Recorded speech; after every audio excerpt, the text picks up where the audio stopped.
you are not accepted to medical school based on your GPA.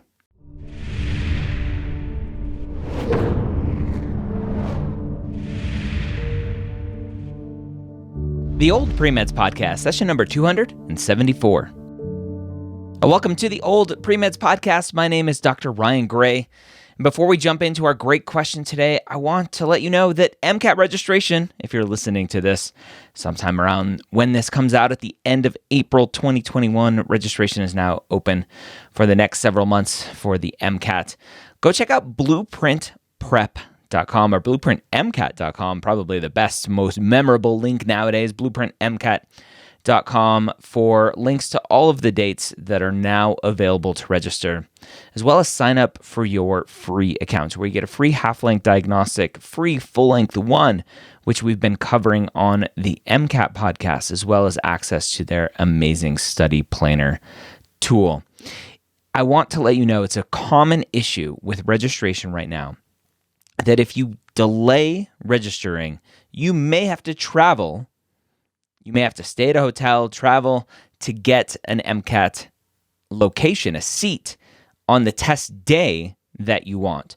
So the earlier that you register, the better you'll be. Go get some more information at blueprintmcat.com. That's our MCAT Minute, sponsored by Blueprint MCAT. Today I want to talk about a question that came in about starting off poorly. And not starting off poorly because a student was a bad student, but starting off poorly because the student was in the military and was taking classes, because that's what you're supposed to do as an enlisted member of the military, to continue to educate yourself, and that goes towards rank and promotions and all that other stuff. But grades don't really matter. And this student kind of took that to heart a little bit too much. Our student today says, I never wanted to be a doctor until about 2 years ago. I spent 2 decades in the military and ended up being medically retired due to illness. My experience the last few years of my career dealing with this illness and interacting with physicians inspired me to follow this path. Here's the thing. As an enlisted soldier, GPA doesn't matter. So there were a few times when I dropped my education completely for the sake of my mission as a soldier, resulting in some Fs. Heck, half of my credits were earned while deployed overseas. At the time, this didn't matter. I never planned on doing anything but being a soldier. Aside from those specific instances, I made pretty good grades. I'm also making pretty good grades now. All A's and B's at this point. If I stayed on this road, I will get my cumulative GPA to just over a 3.1, and my science GPA will be around a 3.5 by the time I finish my undergrad. There's still doubt in me that they would ever accept me, though. Is there any way to explain this issue without sounding like I'm trying to make an excuse about it? So this is such a common question, a common problem, whether you're in the military or not in the military. You're just young and stupid and don't care about your grades because, hey, mom and dad just told me I needed to go to college as soon as I turned 18 or as soon as I graduated from high school. Get out of the house, go to college.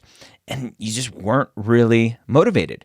This happens all the time. It's part of the reason why I don't really understand our education system. It's like, hey, at 18 years old, before your frontal lobe is fully kind of matured and there, we want you to decide for the rest of your life what you want to do and go get in lots of debt to do that. So it's makes sense that so many people start their educational journey, their post-secondary education journey, unsure what to do, away from home potentially for the first time, lacking the skills necessary to do well in school, and they do poorly.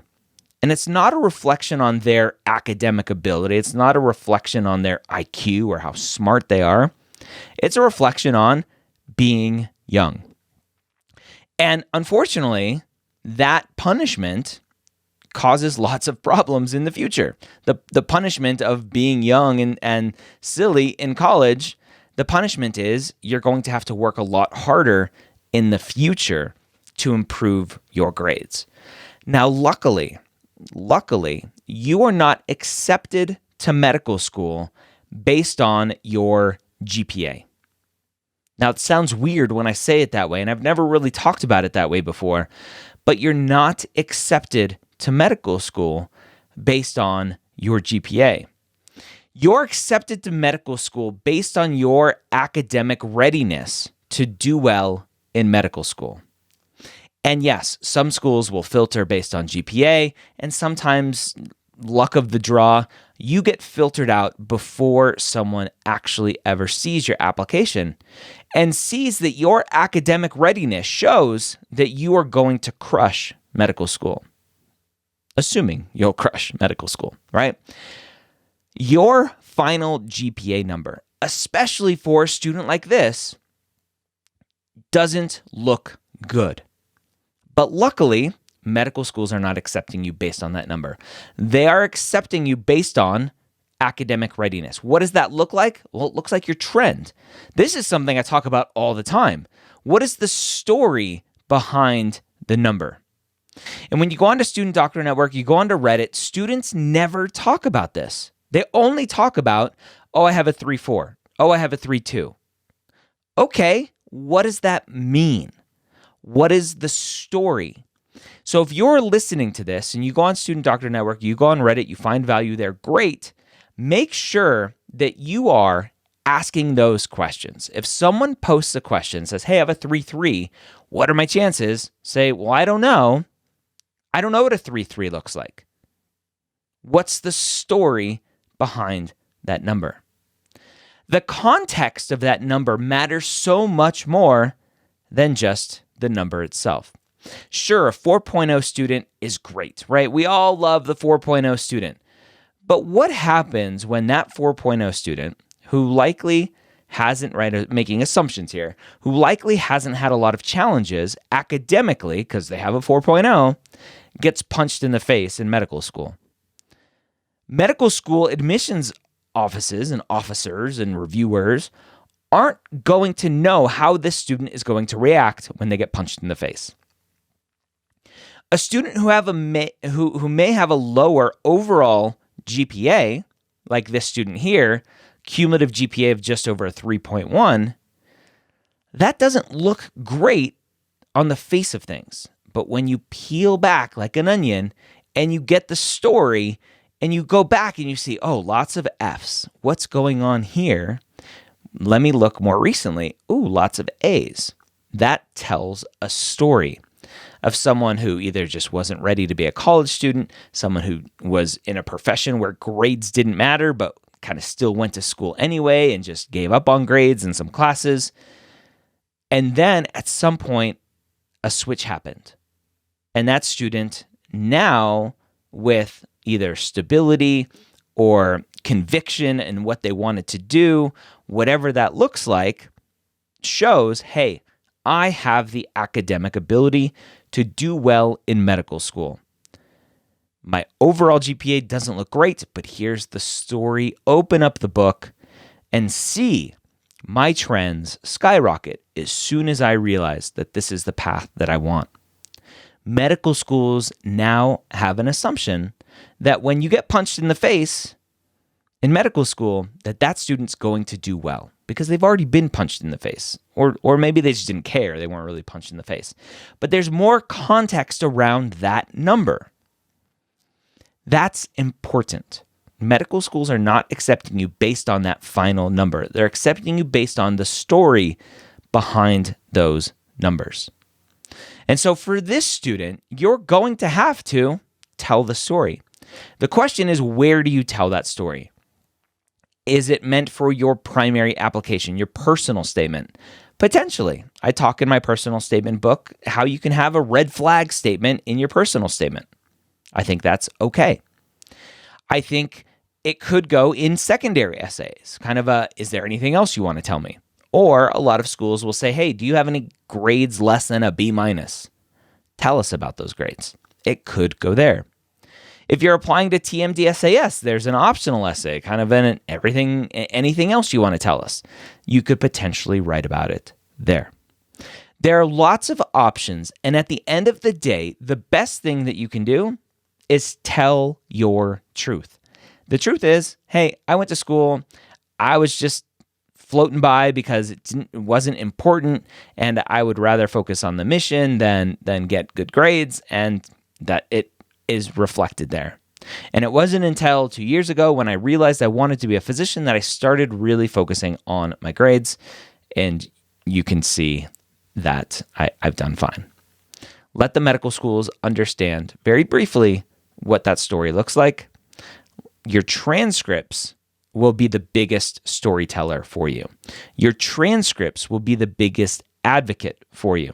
You don't need to spell out in your personal statement or anywhere else like, oh, over the last 60 credit hours, I had this GPA and I did this and I did that. Your transcripts will show that. So if you are in a situation, whether you're in the military, not in the military, you started off poorly, or you were in the middle poorly somewhere, as long as it's not at the end, because if you did poorly at the end, then that will not be your true end, because you'll have to continue to show some stability and upward trend after you do poorly. But if you do poorly at the beginning, in the middle, you can overcome. As Americans, we love comeback stories, and medical school admissions is no different. Having context around why you struggled, why your grades were poor to begin with, and then showing that you are doing well now will make all the difference in the world. Will a top institution like Harvard or WashU give you the time of day? It really depends on their process, how they rank, how they sort, all of that stuff.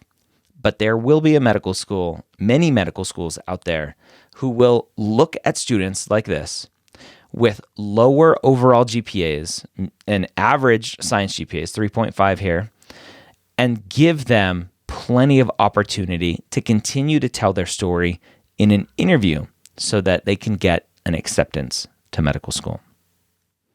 Hopefully that was helpful. Thank you for your service.